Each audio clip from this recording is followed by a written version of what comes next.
Hey barbecue family! Thank you guys for tuning in to another episode on our channel. I'm Maddie and this is Kiki, and today we're celebrating Canadian Thanksgiving. Yes, we are, and we're so excited because what is Thanksgiving without a smoked turkey, everybody? Yeah, maybe some people out there might be thinking, well, smoked turkey, wouldn't that mean that like it would get dry or it wouldn't taste good? But trust us guys, once you smoke a turkey, you'll never go back, and that is because of a method called brining. Yes, if you guys have ever brined a turkey, or you're thinking about brining a turkey, you're gonna wanna try our recipe below because you will never go back to an unbrined turkey. Yeah, and more importantly, why haven't you guys brined yet? Okay? I know, like, what is the matter with you guys? What is the hold up? Get on it, guys! We still love you guys if you haven't tried brining a turkey, but seriously, once you do brine, you never go back. Also, Nina would like to say Happy Thanksgiving, everybody. Happy Thanksgiving, baby! Come say Happy Thanksgiving to everybody. Oh, he's cute. Oh, he is cute. He's probably waiting for some turkey. Okay, well, I know that Nino is probably very thankful that he gets to sample the turkey later today because we all know he's gonna get a sample. But I was thinking, honey, what are you thankful about this year?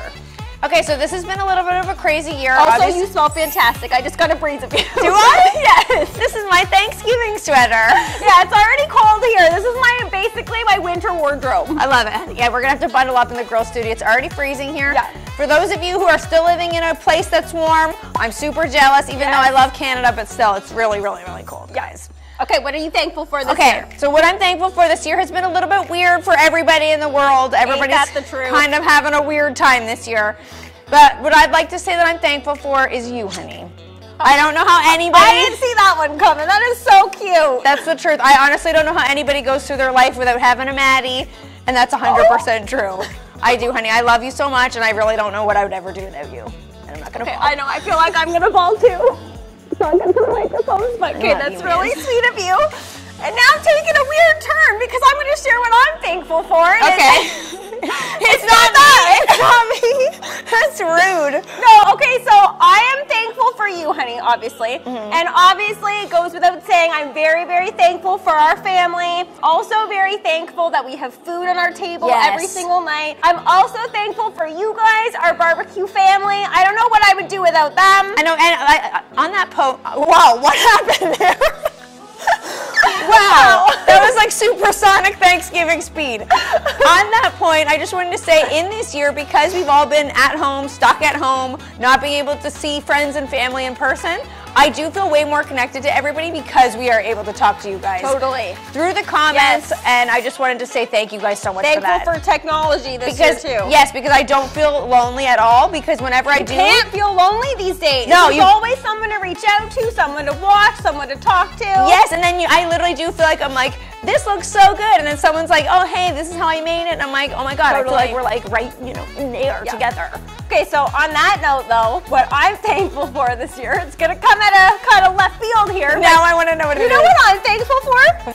Hair products. Okay, where would we be, us in particular, without the invention of not only the hair straightener. Oh, that's number one. The hair straightener. That is number one. But hair products in general. You got your mousse, you got your hairspray, you got your gel, you got your conditioner, you got your serums. I know how my honey loves a serum. Yes, okay, that is 100% true. At first I was like, people might be laughing, but guys, you don't want to see us without hair products, okay? Or maybe you do just for a laugh, because it is a good laugh. To be fair though, I am way worse than you without hair products, okay? How? Your hair looks fantastic night and day. Oh, okay, I don't think so. Would you guys ever guess that my hair is not normally super straight? I don't know if people know that. I think we're gonna need a picture. I think right now we're gonna click to a picture.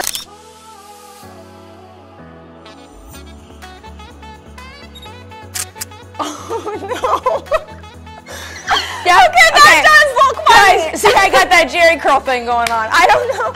Thank you, Jerry Mom and Dad. Can come back, okay? No. You can make it cool again. I don't know when the last time I rocked that kind of hair is, but honey, I know what you mean. Thank you, dear Lord, because if without hair products, I wouldn't look as fine as I do right now. All right, now let's get back to the Thanksgiving theme. We're roasting a turkey today, smoke style with some cherry wood.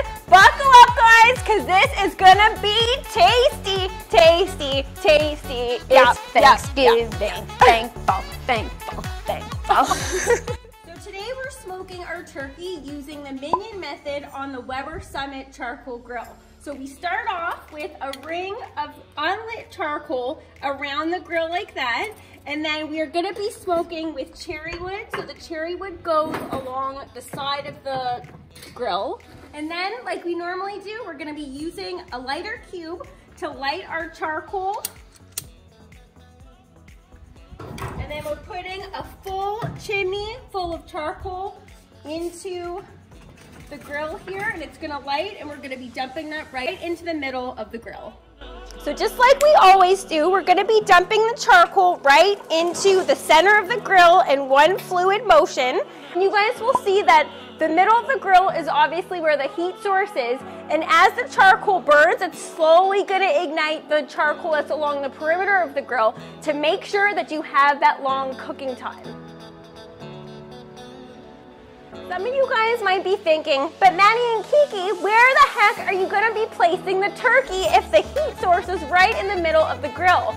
So the answer to that is that when you're using this, which is called the diffuser plate, you can be cooking anywhere over the grill, and your grill basically just becomes an outdoor oven. So there's not one particular area that is a hotter spot than other particular areas. Put the top grate over the top here, and like anytime we're grilling, we're gonna be making sure that we're preheating the grill. So the top vent is gonna be open halfway so that the smoke can go through the vents, and then the bottom damper is gonna be set to the smoke setting.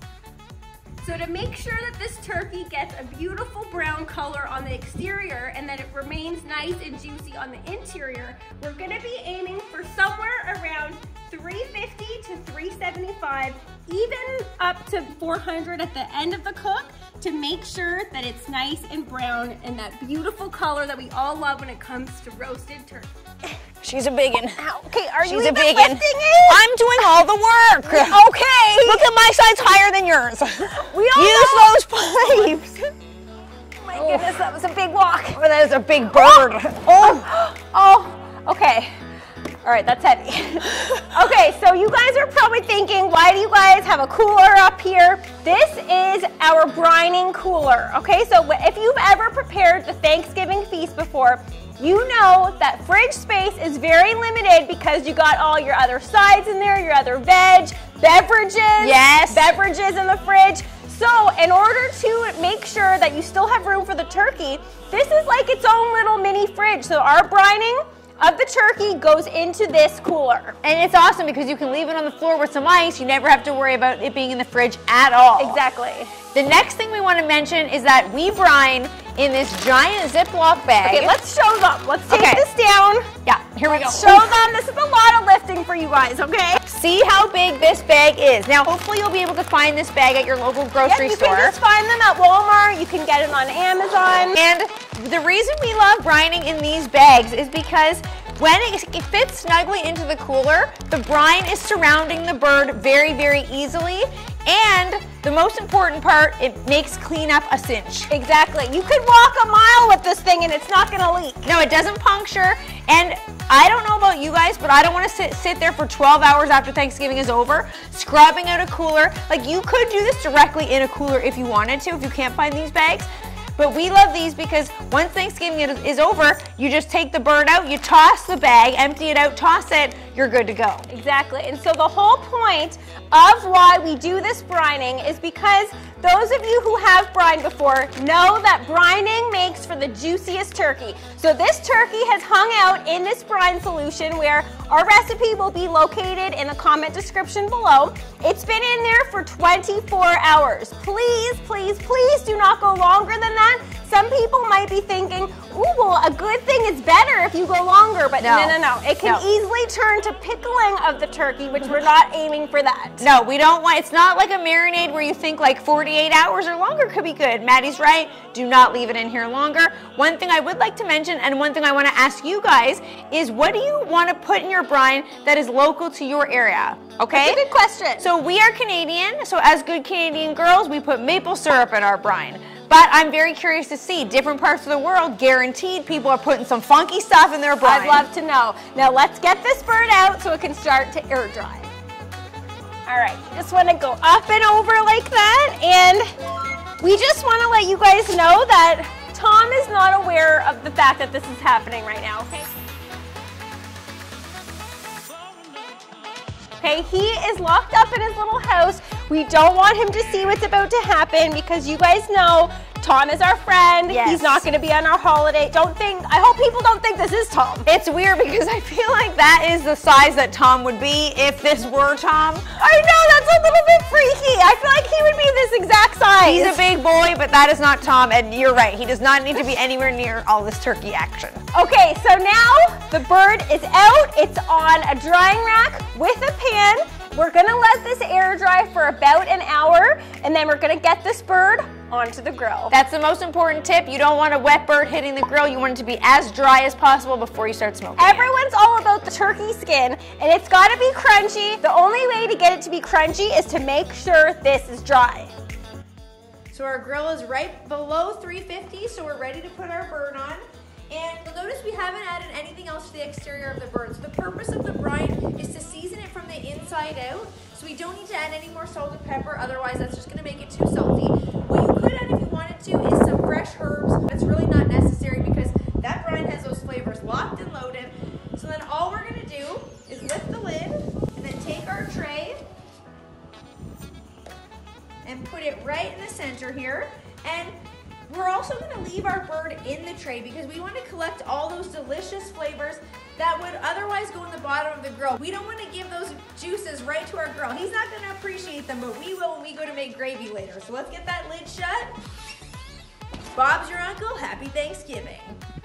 That bird is going to be on for the next couple hours. So what can we do with all of that time? It is going to take a while. What does that face mean? Want to frolic? Okay! I love frolicking!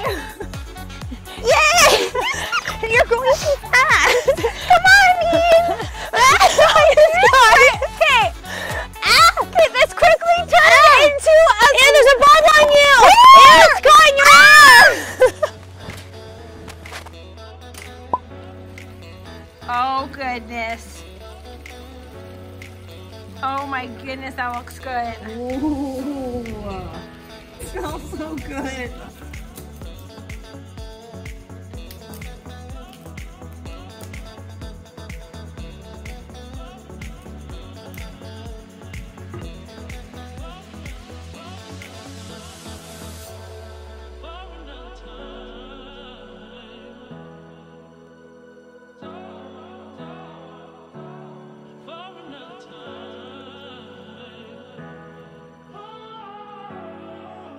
Look at that. That looks so good. You have carved that to absolute perfection, honey. I know. This girl can carve. This girl has got carving skills. It's a hidden talent, everybody. What can I tell you? These fingers can carve. Yep. They really can. They definitely can. Okay, so now this has been a long enough wait. I'm ready to dive in and take a bite. I can't wait. Okay. It's not gonna make you wait any longer, honey. Okay, would you have any particular piece you want to speak into here? I'm gonna say I like some dark meat. I like some white meat. Okay. But for this purposes, let's go with some white. You're going with some Let's white. go Okay. with some white. Let's go with some white. Okay, I'm gonna go with this one here. Okay, solid choice. It looks I like a good succulent little morsel here. And in honor of Thanksgiving, here's the sound. All right, I want to hear the sound. What is it? I learned from the best with Tom on my property. Oh, that's good. That is good. She's got gobble skills too. Living with Tom has paid off. I know. I'm like part turkey, guys. Okay. All right, let's do it. Here we go. Happy Thanksgiving. Oh man. Oh no, you're losing half of it. Super juicy. Okay. Oh my goodness. Can I just tell you that juice comes from the brine? The meat has a little bit of a sweetness to it. Ooh. Because it is brown sugar and maple syrup. Yes. And it's seasoned to perfection. You might think, well, is the brine going to make it more salty? not the case. No, you have to make sure that the ratio is correct here. So that's where you want to make sure that you're getting very particular on the salt to water ratio, because if you're not, it will be too salty. Or it might be too sweet. We do love a sweet and salty, but you don't want too much sugar, because then it's going to be like, ugh, there might be also some sweetness because the fruits that we used. Yes. You know that's a good bird when you can eat a piece of the breast without any gravy on it and love every minute of it. So true. Okay? It's juicy enough that you don't need gravy. I do want gravy, but you don't need it. And also, the benefit of smoking, All right, I'm just gonna keep going. Is a juicy interior with a crunchy exterior. There is a hint of smokiness because we use cherry wood here. It's just so good. I want you guys to try it. All right. And on that note, oh, she's really getting in there. so good. There's not gonna be any left for dinner. It tastes so good.